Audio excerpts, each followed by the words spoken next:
Context, please. Okay.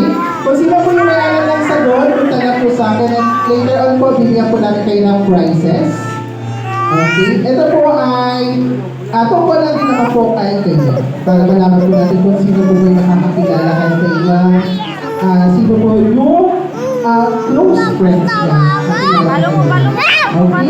Kung sino po yung may alam, punta na po dito sa harapan and then give me your best answer. And we will confirm po kay Kaya kung tama po ang inyong sagot. Okay? Are you ready?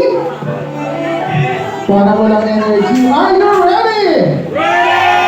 Okay, for our first question. Ano po ang favorite color ni Kaya? Kung sino po baka, ayun si Kuya. Ano po yun? Saan po pag-upunta? Ang pangalan mo? Kaya. Kaano-ano mo si Ate Kaya? Ate mo siya?